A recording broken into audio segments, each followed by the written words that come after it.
प्रधानमंत्री आवास योजना में क्यों कितने लोगों को वेरिफिकेशन नहीं हो पाता है, इसका आज रीज़न बताएंगे। क्योंकि हमारी टीम ने आज गांव में जाकर सर्वेक्षण किया तो पता चला कि कितने लोगों को फॉर्म जो होता है वो सही ढंग से फिलअप करने ही नहीं आ रहा है। अगर आपका फॉर्म सही ढंग से फिलअप नहीं होगा, फॉर्म का डिटेल सही ढंग से नहीं भरा होगा, तो फिर आपका वेरिफिकेशन नहीं हो पाएगा। ये एक गांव में एक व्यक्ति था जिसका फॉर्म अधिकतर गलत ही डिटेल्स भरा हुआ था। इसके कारण उसको बताया गया है कि आपको ऐसे नहीं, ऐसे भरेंगे तो फिर आपका वेरीफाई नहीं हो पाएगा, फिर आपको कैंसिल कर दिया जाएगा। आप कितनों मरते भी भर दे, कितना बार भी प्रधानमंत्री आवास योजना का फॉर्म अप्लाई कर दे, आपको नहीं आ पाएगा अगर आपने डिटेल्स सही नहीं भरा। तो डिटेल्स आपको अगर सही नहीं भरा, यहाँ पर पैन डिटेल्स है, परिवार का मुखिया का नाम है, आधार नंबर है, जन्म तिथि है, यहाँ पर पुरुष लिंग महिला ट्रांजैक्शन क्या है, पिता का नाम है। इस डिटेल्स को सही ढंग से अगर आपने नहीं भरा, फिर आपको प्रधानमंत्री आवास योजना का लाभ नहीं मिलेगा। इस डिटेल्स के बारे में बात करेंगे, कैसे आप प्रधानमंत्री आवास योजना का जो फॉर्म होता है उसे फिलअप आप कैसे करेंगे, जिसके कारण आपको आवास वेरीफाई जो होता है वो आपको हो सके। अब बात ये भी करेंगे कौन कौन सा डॉक्यूमेंट आपको लगाना पड़ेगा अगर प्रधानमंत्री आवास योजना का लाभ उठाने के लिए अप्लाई कर रहे हैं। तो यहाँ देखिए, 3 पेज का आपको फॉर्म मिलता है। आपको 3 पेज का फॉर्म आपको फिलअप करना पड़ता है, 1 पेज 2 पेज, यहाँ 3 पेज। लास्ट के पेज में आपको इंट्रोडक्शन है, यानी निर्देश है। निर्देश भी आपको बता देते हैं क्या है। यदि आपने किसी केंद्र राज्य मतलब कोई भी योजना का लाभ उठाया है तो उसका डिटेल्स भी आपको देना पड़ता है। कितने लोग होते हैं जो नहीं देते हैं, यहाँ पर दिया हुआ है सूर्य घर मुफ्त बिजली योजना आपने लाभ उठाया है तो उसमें हाँ में लिखे। आयुष्मान कार्ड योजना का लाभ अगर उठा रहे हैं तो हाँ में लिखे। उज्ज्वल योजना का लाभ उठा रहे हैं तो हाँ में लिखे। यदि है तो योजना का नाम बताएं। यानी इन सभी योजनाओं में से कोई भी योजना आप उठा लिए हैं या उठा रहे हैं तो उसका डिटेल्स आप बताएं कि हाँ आयुष्मान कार्ड योजना का लाभ हम उठा रहे हैं। यहाँ पर घर के मुखिया का हस्ताक्षर उठा। यहाँ पर हम लोग क्या करते हैं कि घर का मुखिया, यानी अगर आपका हस्बैंड या वाइफ घर का मुखिया है और वही प्रधानमंत्री आवास योजना का लाभ उठाने के लिए एलिजिबल है, उठाना चाहती है या चाहता हो, तो उसका अंगूठा का निशान, न कि आपका फादर का। यहाँ पर डिटेल्स अगर आपने सही नहीं भरा तो आपको नहीं मिलने वाला है। अब मान लीजिए एक घर में एक फादर का 3 बेटे हैं और तीनों बेटा को प्रधानमंत्री आवास योजना का लाभ उठाना है, तो घर का मुखिया कौन होगा? यहाँ पर ये प्रॉब्लम होती है। घर का मुखिया अगर वो शादीशुदा है तो घर का मुखिया हस्बैंड होगा।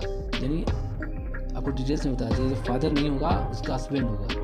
ठीक है, यहाँ पे आपको बता दें परिवार का मुखिया का नाम। जो व्यक्ति प्रधानमंत्री आवास योजना का लाभ उठाना चाहता है उसी का नाम यहाँ पर होगा। परिवार का मुखिया का मतलब वही होता है कि किसके नाम से प्रधानमंत्री आवास योजना का लाभ मिलना है, उसी का आधार नंबर भी होगा। यहाँ पर कुछ गलती क्या करते हैं कि मान लीजिए कि आपको बताते हैं यहाँ पर डिटेल्स में, यहाँ पर फादर हो गया, ठीक है, यहाँ पिता हो गया, पिता का 3 बेटे हैं और एक बेटा को लाभ उठाना है मान लीजिए।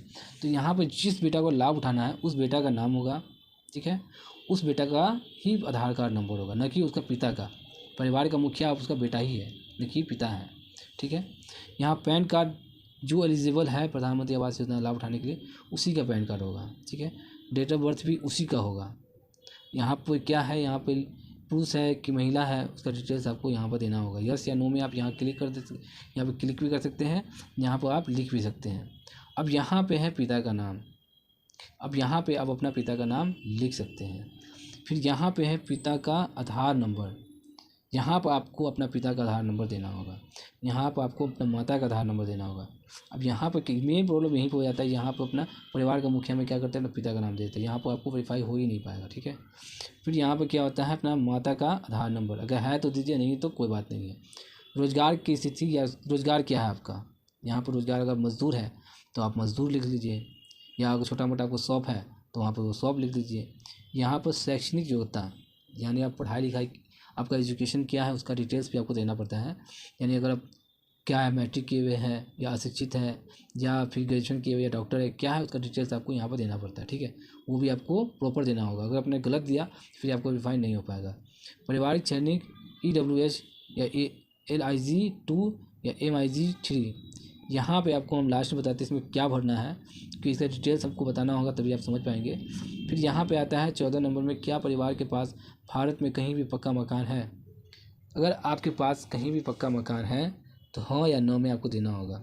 नहीं तो वेरीफाई अगर आपको मालूम चल गया कि इसके पास पक्के मकान पहले से भी है तो फिर आपको कैंसिल हो जाएगा।